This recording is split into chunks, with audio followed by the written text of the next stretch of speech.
dans le cadre de la chaîne Libermundi, une nouvelle série d'entretiens passeurs. Nous sommes au marché du livre à Alette-les-Bains, dans le département de l'Aude, avec Christian. Bonjour. Bonjour, bien bonjour. Alors Christian, tu as fait tout un chemin pour venir présenter ta démarche. Et on peut dire que tu es un être humain en balade dans le monde qui cherche à faire réfléchir et faire prendre conscience aux êtres humains que tu rencontres de leur potentiel. Est-ce que c'est ça ta mission de vie? Et comment tu en as pris conscience? Comment on peut dire finalement, tu as tout un parcours, tu avais un travail classique et aujourd'hui tu te consacres à rencontrer les gens à Avignon, dans les festivals, tu as une table où tu proposes un certain nombre d'ouvrages à prix libre. Comment t'es venue cette idée? Tu n'es pas du tout dans un système marchand et tu veux communiquer quelque chose. Et comment tu as pris conscience de ce que tu fais aujourd'hui? Alors, il y a un mot qui revient tout le temps, pour moi, c'est la vie. La vie, au fil de mon vécu, de mes expériences de vie, m'ont emmené. Donc nous sommes dans un environnement très vivant où il y a du bruit aussi, c'est cohérent. Donc on va. Absolument. Voilà. La vie m'a emmené à vivre plein de choses. J'ai toujours vécu plein de choses dans ma vie. J'ai jamais été formaté dans quoi que ce soit. Et je me suis avancé. Je me suis retrouvé au Québec, faire une formation pour être ce qu'on appelle rebirtheur, mais bien plus profond que ça, accompagnant, comprendre le sens, comprendre la psychologie profonde existentielle en soi. Au début, c'était cette dimension de psychologie existentielle. Et j'évite de vouloir faire comprendre, surtout pas. J'essaye. Pendant longtemps, je me suis dit, est-ce que je suis un enseignant? Non, je viens partager une conscience, une présence à la vie, un regard sur la vie, un regard de bon sens, élémentaire, essentiel. Et donc, en écrivant mes livres, à un moment donné, je me suis dit, mais pourquoi écrire des livres? Et à partir de là, je me suis dit, j'ai lu des livres dans ma vie qui m'ont vraiment touché, marqué et qui m'ont fait avancer. Donc voilà. Je me suis dit, oui, j'écris mes livres. Je vais les partager parce qu'en plus, au fur et à mesure, j'ai compris qu'il y avait des trésors dedans. D'accord. Alors, si on résume un petit peu le message que j'ai cru comprendre, mais tu vas le développer, c'est tu souhaites nous rappeler que nous sommes des êtres humains. Alors, qu'est-ce qu'il y a derrière ces deux mots, être humain? Donc, il y a l'affiche qui est en train de s'envoler, là. Tu as créé une espèce de symbole avec le 8 de l'infini. Alors quel est le message que tu transmets en ce moment? Le grand message, c'est que c'est quelque chose qui n'existe pas. Notre langue française, qui est fabuleuse d'intelligence et de subtilité, nous le dit. On prend un dictionnaire papier, on trouve le mot être, on parle de l'être humain. On redescend un peu plus loin, il n'y a pas le mot être humain. Ce mot être humain n'existe pas. Et c'est pas pour rien. Derrière le fait de l'étymologie du mot, etc., il y a une réalité. On est deux composantes, l'être et l'humain. Deux plans, le plan spirituel, le plan incarné, matériel. Et qu'est-ce qu'il y a entre les deux? Il n'y a rien. C'est hallucinant. Le mot être humain n'existe pas. Notre réalité d'être humain n'existe pas. Notre unité d'être humain n'existe pas. C'est pas vrai, parce qu'on est constamment en train de vivre ça. Ceci étant dit, on est constamment aussi dans cette profonde séparation. Et dans ma compréhension des choses, moi, tous nos problèmes existentiels, tous, et donc toutes les solutions, qu'elles soient individuelles, sociétales, collectives ou de l'humanité, viennent de là. On est deux dimensions, une, donc encore une fois spirituelle, et une dimension incarnée matérielle. Et comment on fait le lien entre les deux? Comment on vit? C'est comme si on était deux personnes séparées et qu'on est constamment en train de se chercher, de se trouver, de se perdre, de se retrouver, de se reperdre. Donc pour moi là il y a un message fondamental. Notre chemin, est-ce que ça ne serait pas simplement, mais tout simplement, d'être un être humain? Au début je pensais que c'était d'être un être qui est humain, du sens Brassens, le Bargnal. Ça, c'est le côté horizontal de l'histoire, le côté de la matière, c'est le côté de l'humanité. Et on n'est pas que humain, on n'est pas seulement un humain, on est un être. Ah oh! Et ça, c'est l'avant-dernier livre qui me l'a surtout montré. Chacun est un être humain. Donc je suis un être. Et si je suis un être, ça veut dire que j'ai en moi cette dimension d'amour, de conscience, de perfection, d'immortalité, d'illimité. Et je suis aussi un humain. Et donc, un être incarné, né dans la chair, carne, qui essaie de vivre son chemin là-dedans. Waouh, quelle histoire! Quelle histoire! Alors, quel avenir! Et tu as été inspiré par certains penseurs, certains chercheurs dans ta démarche? Alors, oui et non. Oui. C'est la vie qui m'a inspiré. Et la vie m'a fait rencontrer des grands maîtres, comme Krishnamurti, évidemment. Tu l'as rencontré physiquement ou tu as... Non. Tu as lu ses ouvrages? Ouais. J'ai lu et 20 ans après ou 30 ans après, j'ai relu. Et pendant que j'étais en train d'écrire mon deuxième livre, j'ai été complètement immergé par le livre Se libérer du connu, par exemple. Et pendant 3 mois, je ne pouvais pas écrire une ligne, je ne pouvais que relire Krishnamurti. Mais ce qui se passe, c'est qu'il y a du bon sens, il y a toujours le bon sens qui est là. Je ne suis pas, c'est pas Krishnamurti qui dira le contraire, je ne suis pas un adepte d'un maître, etc. Je suis un être qui a une capacité de compréhension, de réflexion, de bon sens. Waouh, de bon sens, simple. Donc quand il dit et redit au livre, tout au long de son livre, Se libérer du connu, quand il dit voir ce qui est, sans condamnation, sans justification. C'est comme s'il amène ça comme étant la clé tout au long du livre. En tout cas, c'est ce que j'ai entendu moi. Hein. Et là, je dis ça, je dis waouh, Krishnamurti, super. Et là-dessus, il y a une partie en moi qui dit oui, et comment ça est? Ben oui. Et quoi, toi, Christian, petit Christian, tu vas renchérir sur le Krishnamurti? Et pourquoi pas? Voir, oui, mais plus que voir encore. Vivre ce qui est. Le voir et le vivre. Et plus que ça encore, naître avec, c'est-à-dire un vécu de l'intérieur, dans l'instant présent. Et là, ça fait toute une partie de la première partie de mon avant-dernier livre, sur les 3 plus grands mystères de la vie humaine. Je prends cette phrase de Krishnamurti qui est vraiment essentielle, parce que c'est simplement, on voyait ce qui est. Ouais. L'observation sans observateur, à un moment donné, c'est complexe. Hein. Voir ce qui est, pour moi, ça va rejoindre, c'est pour ça que je rebondis, c'est le vivre. Donc on comprend qu'on est en train de le vivre. Je ne suis pas extérieur. Je ne suis pas du tout extérieur. Je suis moi-même comme je suis. Et justement, je suis comme je suis. À partir de là, je vais voir comment je suis. Je vais voir la partie en moi qui s'exprime. Ça, c'est fondamental. Et qu'est-ce que j'ai d'autre à faire? Soit dualité, soit je me bagarre avec elle, parce qu'elle ne me plaît pas, parce que je ne suis pas comme je voudrais être. Soit je m'abandonne à la vie, à la côté magnifique de la vie, la côté bienveillante de la vie, qui va faire que je vais m'accueillir. L'amour en action dans le plan psychologique. S'accueillir. Accueillir comme je suis. Pas comme je voudrais être, pas comme les gens voudraient que je sois, comme je suis. Et là, il y a une magie qui se passe. Quand je lâche comme ça, quand je m'accueille, c'est la paix qui s'installe. Je ne suis plus en guerre avec moi, je ne suis plus en combat, je suis juste avec moi, comme je suis. Voir, donc c'est pour ça, voir ce qui est, je le vois, et je le vis, et je m'accueille. Sans condamnation, sans justification, et avec toute cette bienveillance de la vie. Parce que la vie, c'est pas du baratin, c'est une invitation, c'est féminin, c'est l'amour. Elle ne nous demande pas de nous battre, on a besoin de se battre, c'est pas pareil. Peut-être qu'à un moment donné, on peut faire le travail fabuleux de lâcher le combat. Et ton action a consisté à écrire, donc tu as un projet de 6 ouvrages qui est bientôt achevé, que tu proposes à prix libre dans des lieux publics, c'est ça un peu ton travail? 7. 7e qui arrive. 7e. Et tu auras fini. Ça, je ne sais pas ce que j'aurai fini, toujours est-il que ça sera complet. Ça sera complet parce que le 7e, c'est la révélation de l'être humain. Enfin, on est en train de se révéler, enfin, on est en train de révéler cette union entre l'être et l'humain. Enfin, on comprend que juste par notre conscience, par notre amour, il y a une conscience qui arrive et qui vient tranquillement traverser toutes nos souffrances de ce qu'on refuse, de ce qui reste à travers notre gorge pour arriver au niveau du cœur.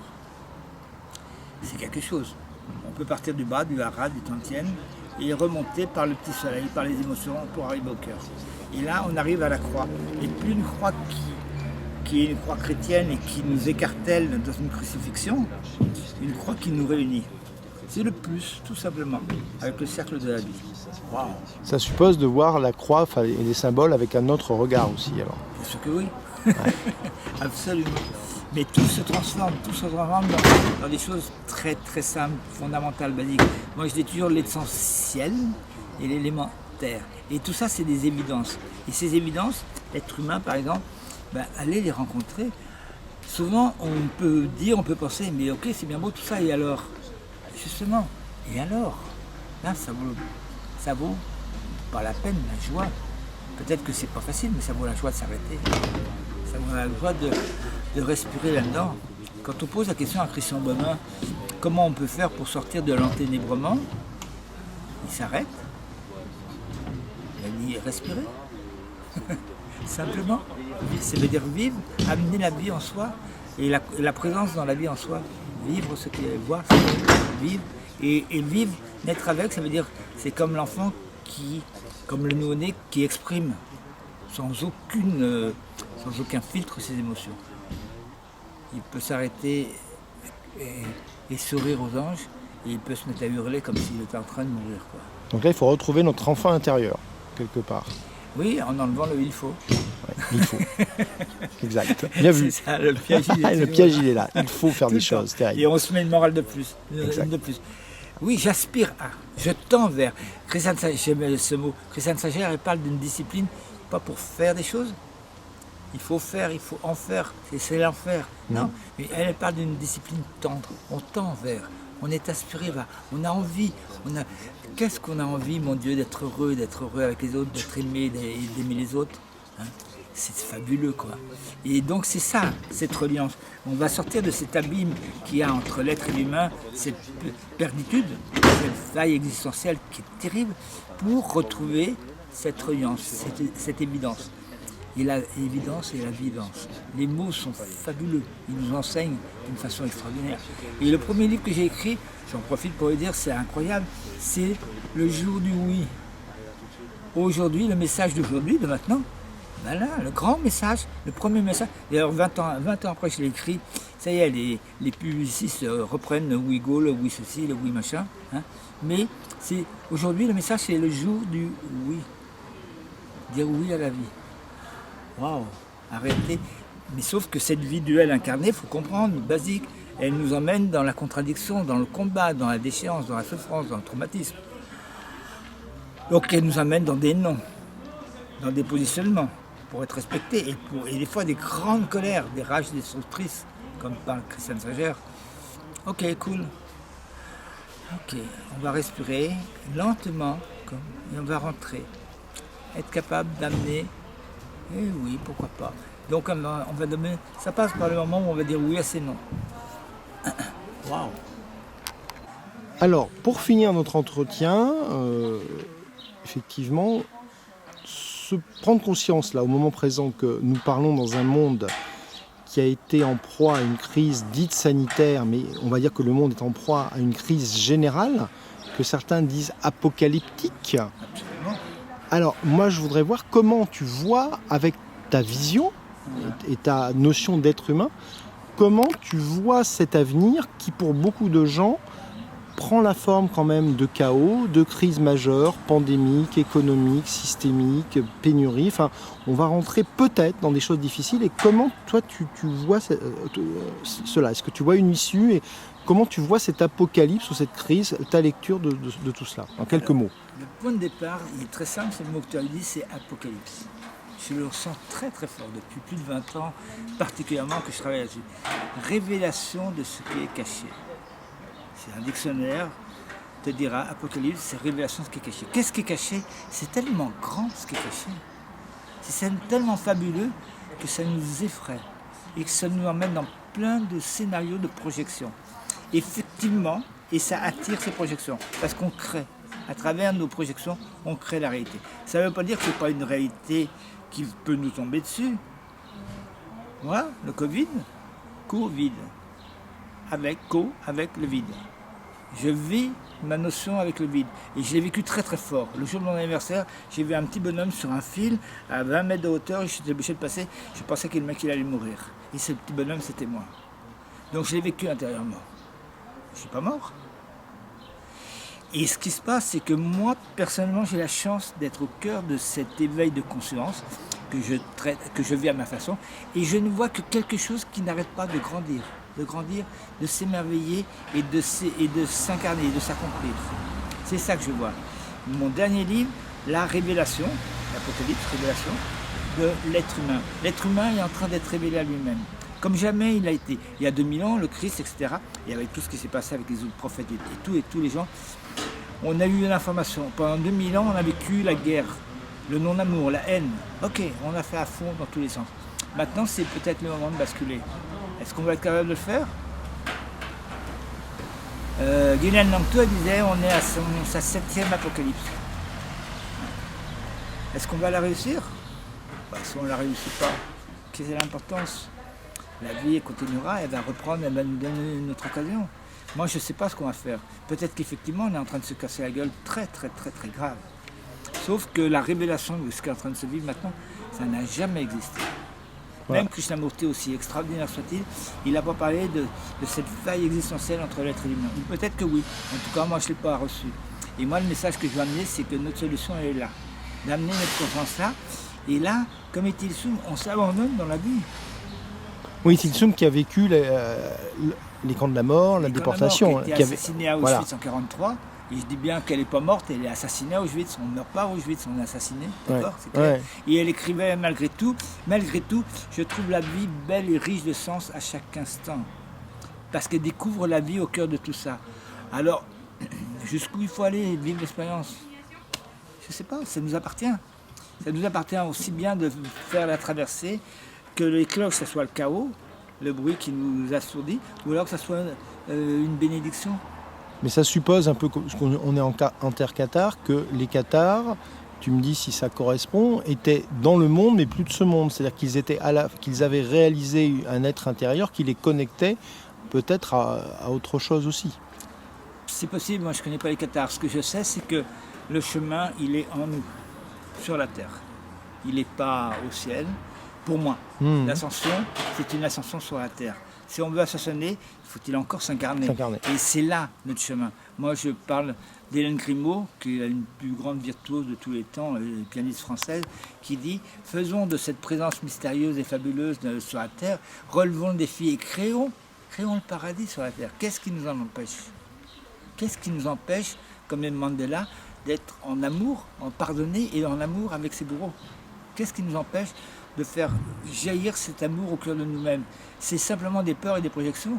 Après, l'autre en face, vous avez été Tilsum, ils vont bien la massacrer. N'empêche qu'elle dit, elle écrit, ils, les nazis, les tortionnaires, ils ne peuvent rien contre moi. Dans son intégrité de son âme, je ne sais pas quel mot il faut employer, de son âme. Ok, elle est là. Après, dans la prochaine vie, elle prendra un autre élan, je veux dire. Mais déjà, dans cette vie-ci, moi je sais, j'ai eu un accident important qui a pété ma voiture, dans un moment d'une crise vraiment importante. J'en suis sorti, mais comme si je sortais d'un manège de Warforen. J'avais rien. C'est tout. Tout ça pour dire, en tout cas, moi je me méfie des projections de peur, de la parano. Ça, s'il y a bien une chose qu'il faut faire très claire, les choses vont vivre, ça nous dépasse. Mais moi je fais confiance dans les forces de lumière, mais la force de lumière, elle inclut l'ombre. Et c'est-à-dire l'expérience de l'ombre fait partie de l'expérience de la lumière. C'est pas un combat pour moi, c'est une façon de voir et d'avoir peur par rapport aux choses. Mais non. Tilsum, Krishnamurti, Deshimaru, maître Deshimaru, embrassez vos contradictions, embrassez l'ombre et la lumière. On est là, pas pour vivre la non-dualité. Ouh, mon Dieu, ça m'énerve ça. La dualité, elle est là, elle est très clairement là. On est là pour intégrer la dualité, pour lui dire oui, bonjour, bienvenue. Nous avons choisi de venir, le fond du truc, nous avons choisi de venir sur la terre. Nous avons été mandatés aussi pour vivre la dualité, la séparation, la souffrance, la déchéance, la trahison. et faire fleurir l'amour qui est en nous. On est un être de lumière dans un corps qui souvent est complètement délabré et complètement explosé de souffrance. Et là, on peut pardonner, on peut reconnaître. Oh, on peut se réveiller, on peut en rire. Wow. Alléluia. Merci pour ce témoignage et peut-être nous montrer, pour terminer, sur une image qui t'inspire. Oui. Je pense que c'est important de terminer parce que une image vaut 1000 mots, donc je vais faire un zoom sur cette belle image. Voilà, c'est la quête de lumière, tout simplement, qui est en nous. Et on va terminer, merci Christian. Pour les gens qui veulent connaître un peu ton travail, il y a un site internet, il y a quelque chose, vas-y. www.être-humain.live. Voilà, et donc on va oublier Christian pour voir derrière toi un magnifique symbole à Allez-les-Bains. Voilà, on terminera sur cette image aussi. En sachant qu'autant il est vers le haut, autant il y a autant de volume en terre. En bas, ouais. C'est hallucinant. Donc effectivement, relier la terre et le ciel, l'arbre de vie pour finir sur le mot de vie, et on en a bien besoin. Merci à toi. Merci beaucoup. Merci.